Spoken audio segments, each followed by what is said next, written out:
Disse ela à sua senhora: tomara o meu senhor estivesse diante do profeta que está em Samaria, ele o restauraria da sua lepra. Então foi Naamã e disse ao seu senhor: assim falou a jovem, que é da terra de Israel. Respondeu o rei da Síria: vai, anda e enviarei uma carta ao rei de Israel. Ele partiu e levou consigo 10 talentos de prata, 6.000 ciclos de ouro e 10 vestes festivais. Levou também ao rei de Israel a carta que dizia: logo em chegando a ti esta carta, saberás que eu te enviei Naamã, meu servo, para que o cures da lepra.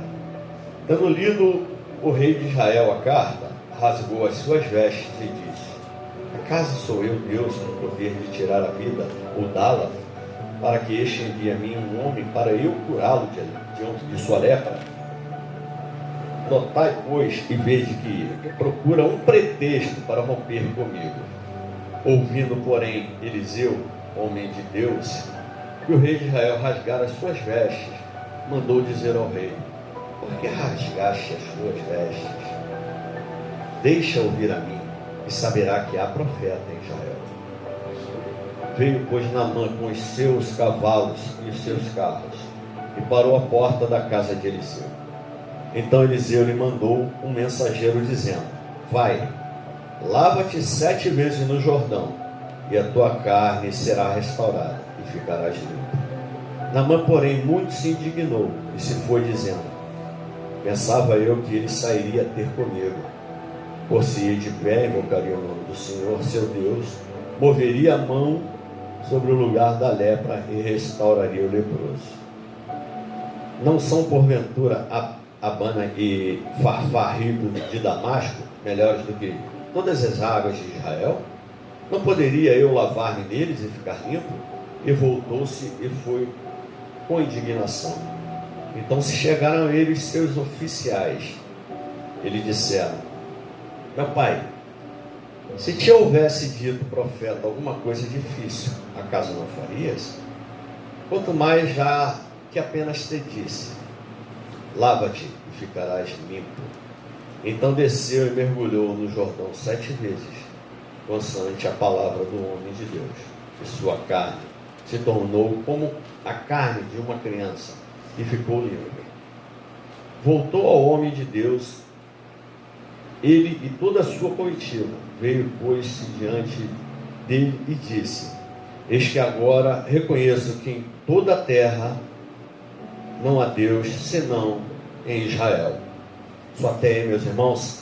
Pai querido, Pai amado, tua palavra foi lida, Pai, e quero dizer nessa manhã, Pai, como falou Naamã, não há Deus como o Deus de Israel. E eu quero dizer que não há Deus como o Deus de São João de Meriti. Não há Deus como o Deus da nossa vida, Pai. Não há Deus, nunca haverá Deus como o Senhor, meu Pai. Agradeço porque até aqui o Senhor tem nos sustentado, tem nos mantido de pé, tem nos acordado, nos feito viver o melhor que há nessa terra, Pai. Porque mesmo em meio às dificuldades nós temos o Espírito Santo Consolador em nossas vidas, Pai. Muito obrigado, Pai. Fala comigo, que eu transmitirei aquilo que o Senhor tem para falar com o teu povo, Pai. Eu creio que a palavra por si só já seria o suficiente. Mas eu creio que o Senhor quer falar mais ao teu povo. E que o povo possa abrir os ouvidos e ouvir verdadeiramente o que o Senhor tem a dizer. Muito obrigado, Pai, em nome de Jesus. Amém. Amém. Tome seu assento, meus irmãos.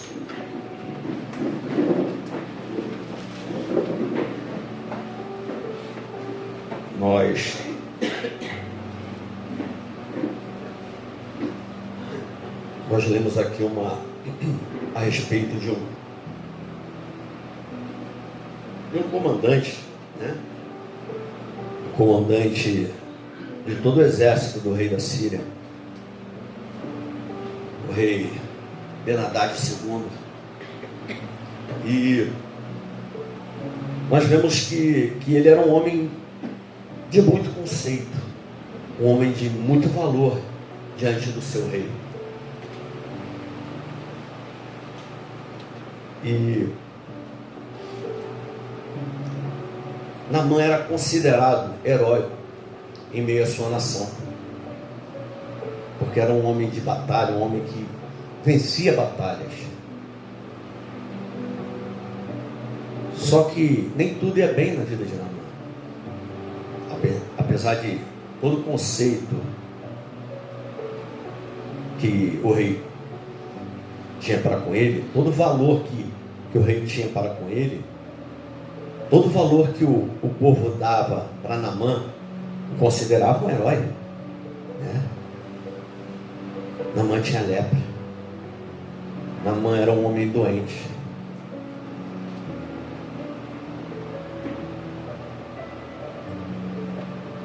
Se a gente olhasse só uma parte da história de Naamã, a gente diria, pô, Naamã está com tudo e não está prosa, né?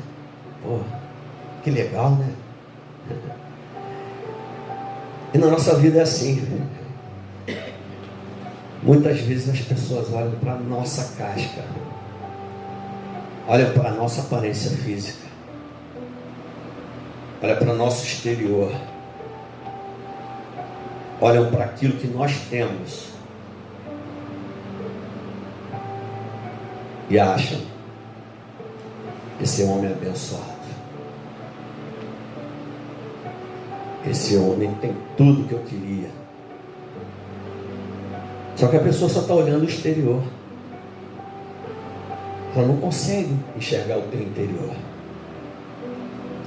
Ela não consegue enxergar as lutas que você tem passado, as humilhações que você tem passado.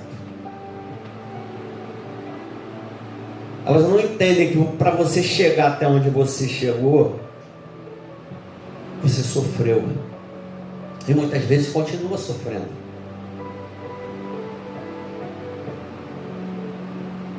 Nem sempre o exterior bonito é bom.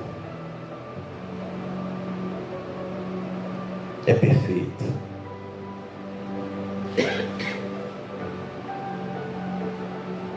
Porque nessa vida nós temos que ter estrutura. Nessa vida nós temos que ter Deus para tratar e cuidar de nossas angústias, de nossos dilemas, de nossas enfermidades.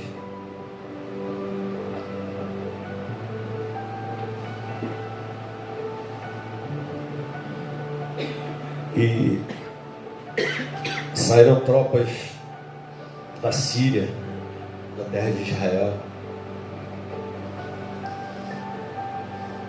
Eles trouxeram uma menina de, não diz aqui a idade, mas dizem os estudiosos que tinha de 12 a 14 anos. Trouxeram ela cativa e ao chegar à Síria, ela se tornou serva, né? Da esposa de Naamã, da mulher de Naamã. E essa menina tomou ciência, né, da enfermidade de Naamã. E apesar de nova, ela já conhecia os milagres que Deus fazia por meio de Eliseu, o profeta Eliseu. E ela diz para sua senhora: tomara que, mestre, meu senhor estivesse em Samaria, porque em Samaria também tem profeta. Em São João também tem profeta. Na Ivec tem profeta. Quem dera ele estivesse em Samaria, que lá tem um profeta que poderia curar a sua doença, a sua enfermidade.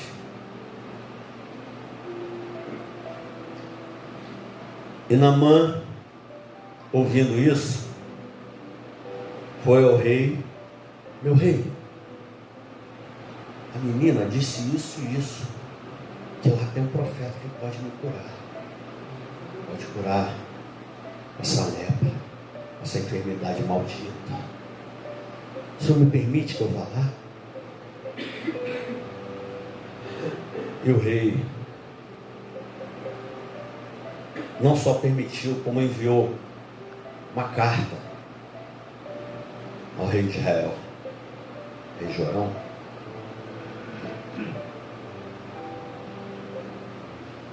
dizendo que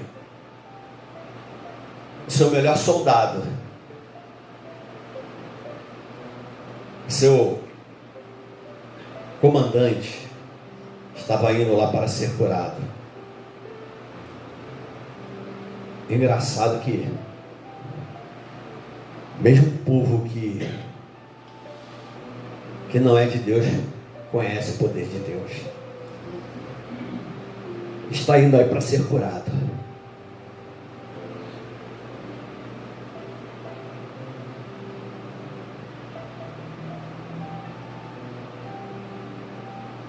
E o rei Jorão leu a carta e se desesperou. Caramba! Será que esse rei é louco? Quem sou eu para curar? Quem sou eu? Para mim é impossível, não consigo. Mas no meu íntimo, ele está armando para quebrar o tratado que tem comigo. Isso aí, ele está preparando uma armadilha. Isso na cabeça do rei Jorão, né? Isso é algo que ele está fazendo para que quebre aquela aliança, aquele tratado que nós fizemos. Só que não. Só que Deus estava agindo. Porque, meus irmãos, existem coisas que nós vemos ou passamos que é todo propósito de Deus. E apesar de Naamã ser um homem sírio, um homem orgulhoso, um homem soberbo, arrogante, Deus tinha propósito na vida dele. Assim como tinha propósito na vida de Paulo, um matador de cristão. Deus também tinha propósito na vida de Naamã.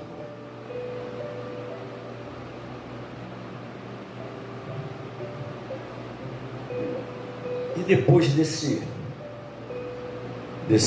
momento desesperado do rei, a notícia chegou para quem podia fazer algo. A notícia chegou para o profeta.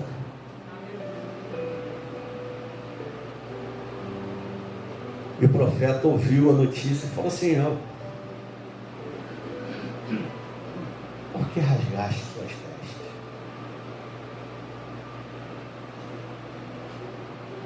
Quem cura é o meu Deus. Você não vai fazer nada, rei. Fica calmo, fica quietinho. Deixa que Deus resolve. Eu sou instrumento de Deus. Deixa comigo, que Deus vai fazer aquilo que lhe provém.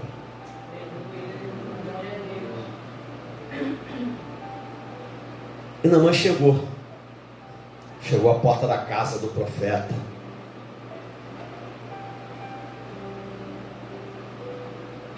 Para os seus carros, cavalos, cavaleiros. Provavelmente deve ter mandado um daqueles soldados, sei lá, um servo. Vai lá, avisa o profeta que eu estou aqui. Afinal de contas, Naamã era bem arrogante, né?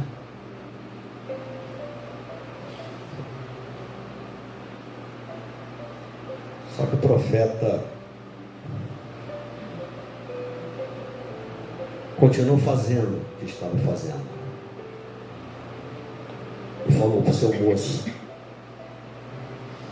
a receita é essa.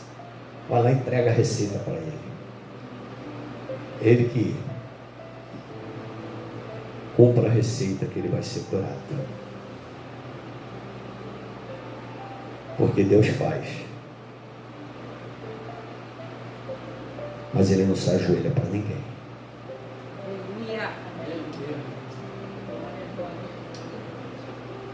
E Naamã se aborreceu. Como é que é?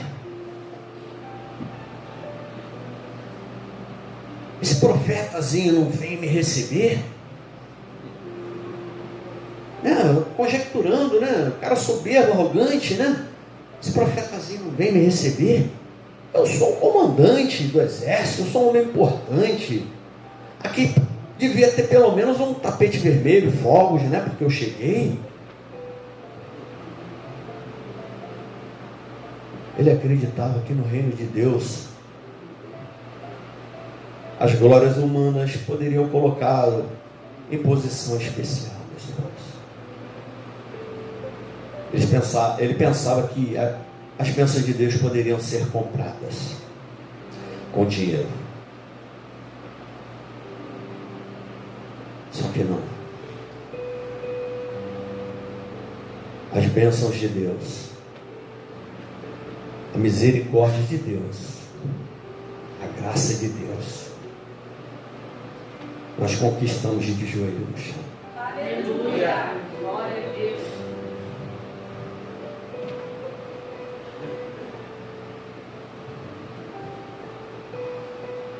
E ele continuou com seu momento arrogante, né? Seu momento de arrogância.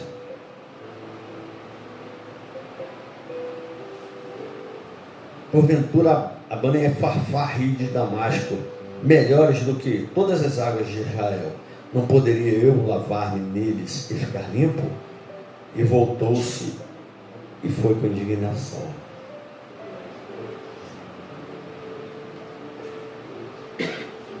A gente vê que a concepção de Naamã, tudo dele era melhor do que o do outro. Tudo da Síria era melhor que Israel. Só que ele esqueceu que não existe Deus como o nosso Deus. Aleluia! Glória a Deus! Não há lugar melhor onde nosso Deus se faz presente.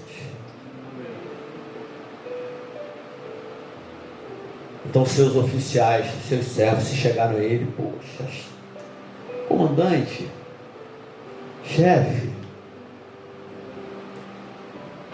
o senhor não acha que o senhor chegou até aqui? Se ele dissesse algo difícil para o senhor fazer, se ele dissesse para o senhor plantar bananeira e subir aquele monte ali plantado bananeira, o senhor não faria, que é algo difícil? Por que 7 mergulhinhos o senhor não dá ali? Ele já está aqui mesmo.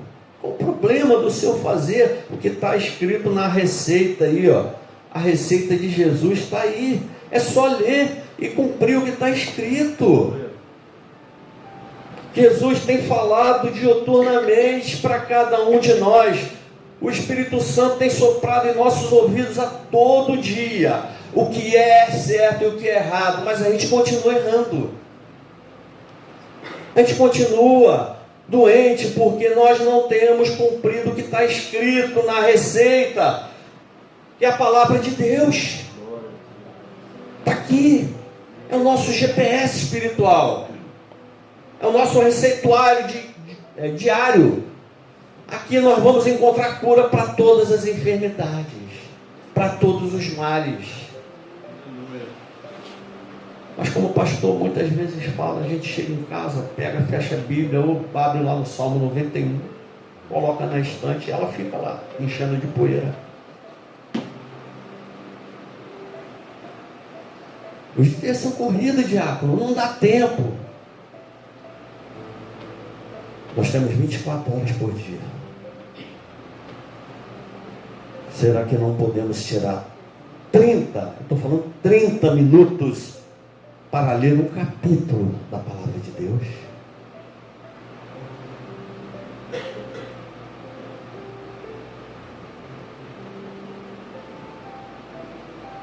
Então Naamã resolveu, que estou aqui mesmo, né? Não custa nada. Não creio não. Mas vou lá.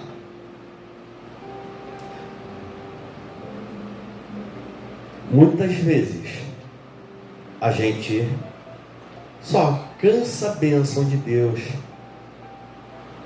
se tivermos fé como um grão de mostarda, já é o suficiente, né? A gente só alcança a bênção de Deus se crermos de verdade. Só que quando Deus diz, essa situação é comigo, você não precisa crer não que Ele resolve. Ele vai lá e realiza a bênção. Porque o propósito de Deus para a vida de Naamã existia. Então, para que se concretizasse esse propósito, ele não precisava crer. Ele só precisava cumprir o que Deus tinha falado.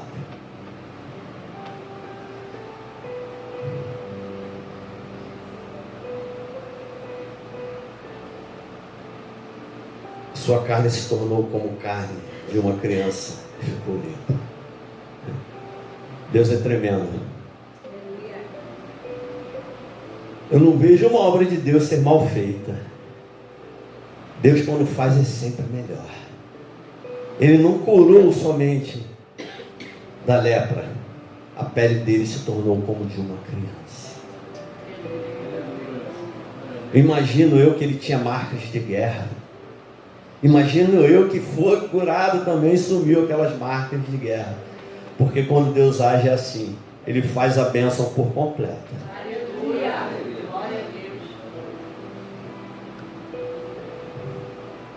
Voltou ao homem de Deus e toda a sua comitiva veio, pôs-se diante dele e disse: eis que agora reconheço que em toda a terra não há Deus senão em Israel.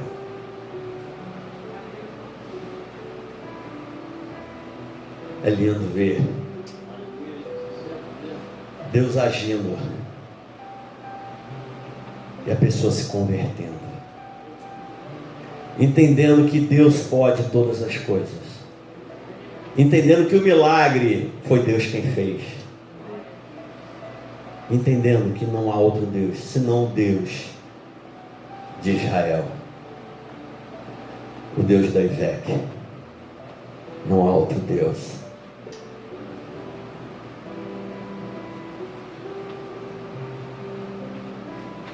Meus irmãos,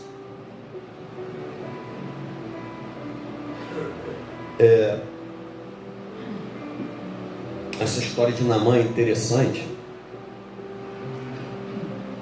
porque ela causou até um conflito no Novo Testamento. Jesus fala a respeito dela em Lucas capítulo 4, versos 27 e 28. Jesus fala: e muitos leprosos havia em Israel no tempo do profeta Eliseu, e nenhum deles foi purificado, senão Naamã, o sírio.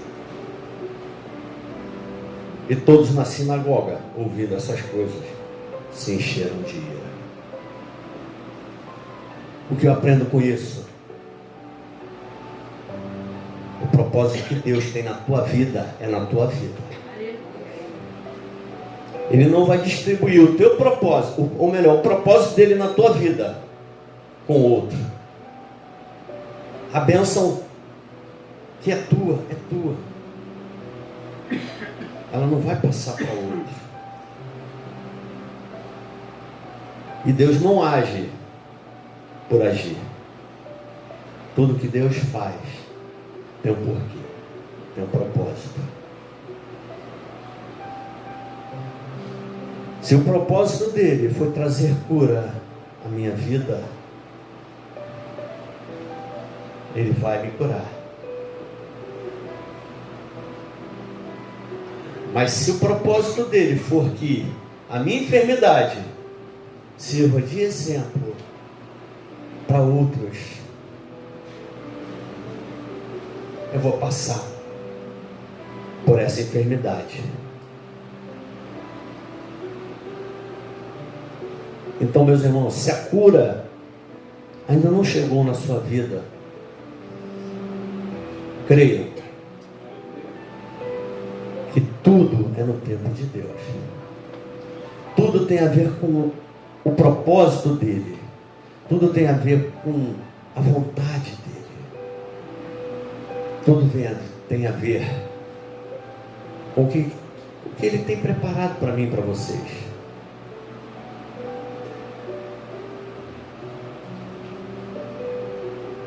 E Deus curou na mão porque a disposição de Deus é de perdoar e salvar, independente de classe social, de nacionalidade, independente de qualquer coisa. A vontade de Deus é perdoar e salvar. Mas no culto da consagração da família, né? Diácono pregando sobre Naamã, cura, lepra. Consagração da família, né?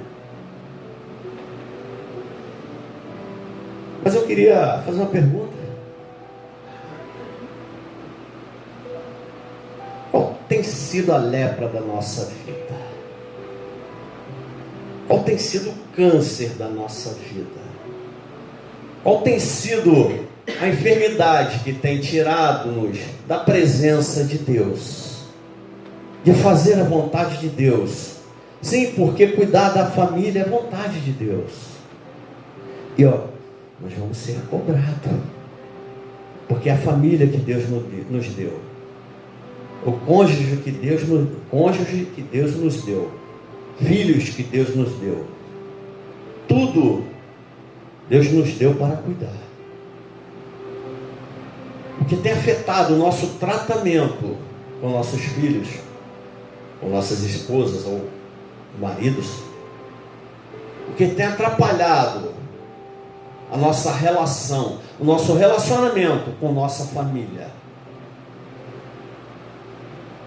Fala para mim não, fala para Deus. O que tem nos atrapalhado de ter um bom relacionamento com nossa família?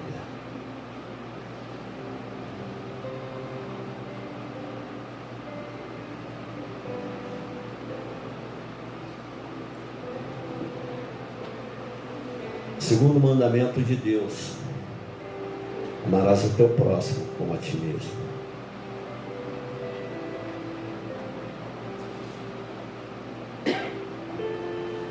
Ele fala do próximo, independente de quem seja. Mas creio eu que nossas famílias têm que ter um amor maior, tem que ter um carinho maior.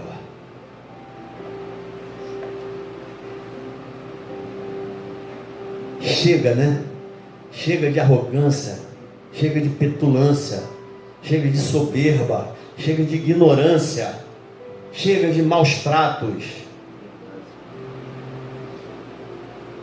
Será que é isso que Deus quer para nossos filhos, nossas esposas e maridos? Será que é o que nós devemos continuar a fazer? Porque estou estressado, eu tenho que dar um coice no meu filho? Porque estou estressado, eu tenho que dar um murro na minha esposa? Porque eu estou aborrecido, porque eu estou doente, eles têm que me aturar, eles têm que me engolir? Não. Chega desse tempo. É chegado o tempo de cumprir os mandamentos de Deus. Apocalipse é logo ali, gente. Jesus está vindo. Há tempo para todas as coisas, mas esse tempo está acabando.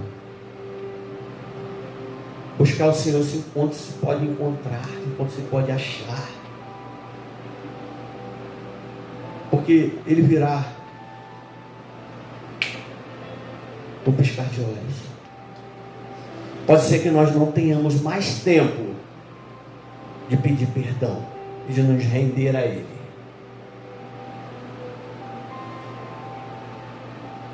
Família. Princípio de tudo. Se não houvesse a mulher, se não houvesse o homem, não haveria filhos.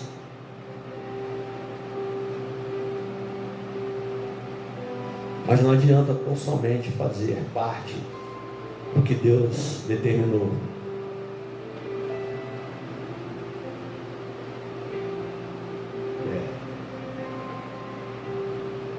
Gerar filhos, encher o mundo de filhos.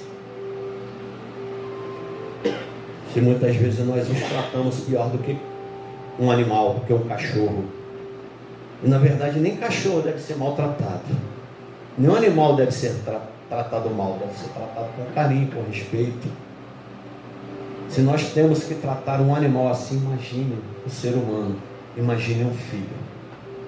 Imagine aquela pessoa que está contigo desde sempre, desde os momentos maus, até quando o momento melhora. A gente tem visto muito isso, né? Eu nem, assim, eu estou meio que me afastando de ver jornais, principalmente alguns que o pessoal fala que esse jornal que se torcer sai sangue, essas coisas, né? Eu estou evitando, porque é só tristeza, gente. É um homem que matou a mulher, ou a ex-mulher, os pais que matam os filhos que matam os pais. Gente, a gente tem que parar e pensar: será que foi para isso que Deus nos colocou aqui?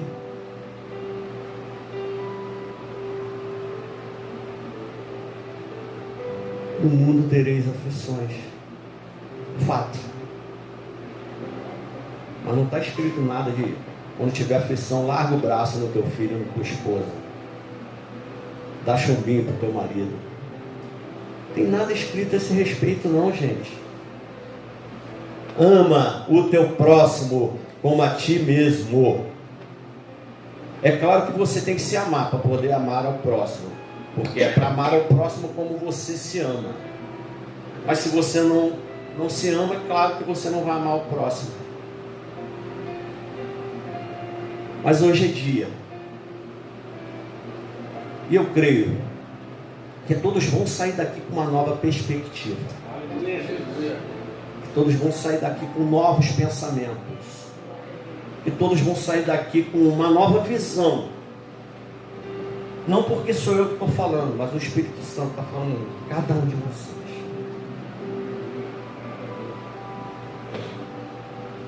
E vai acabar essa coisa de ignorância, maus tratos. Dou graças a Deus que na IVEC não existe isso. Os pais são bons, os filhos são excelentes.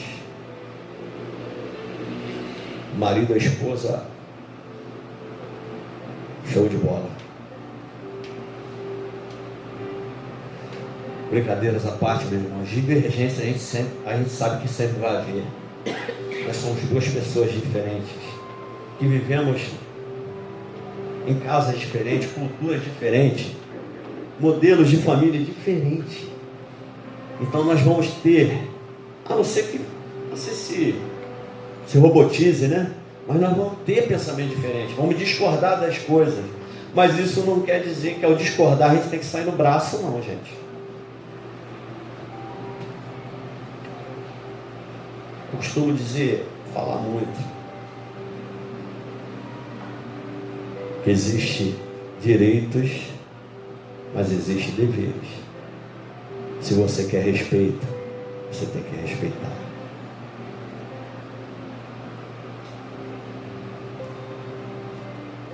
Resumindo, meus irmãos,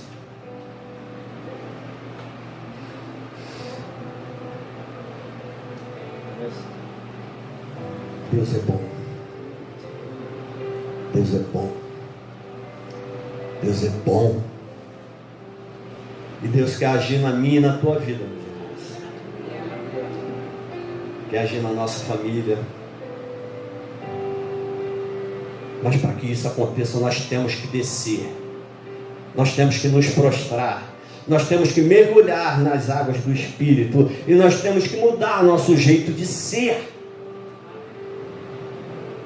Vamos deixar de lado essa coisa de que eu sou doente, ele tem que me aturar. Não, você pode melhorar. E se você não melhorar dessa enfermidade, você vai melhorar de conceito, você vai melhorar de humor, você vai melhorar a vida do teu ente querido.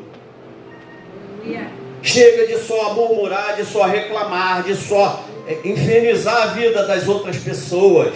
Desculpa a palavra pesada, infernizar, mas muitas vezes o outro se sente assim. Porque é duro a gente viver com uma pessoa que só reclama, é o tempo todo só reclamando, só murmurando, a coisa está ruim, a coisa está ruim. Poxa, olha para os outros, a gente tem que tentar melhorar sempre, mas olha para outras pessoas que vivem debaixo de ponte, que comem lixo, restos. Mas infelizmente, tem pessoas que não param para analisar essa situação e só reclamam da vida. Poxa, eu queria tanto ter um carro, eu não aguento mais ir para a igreja a pé. Gente,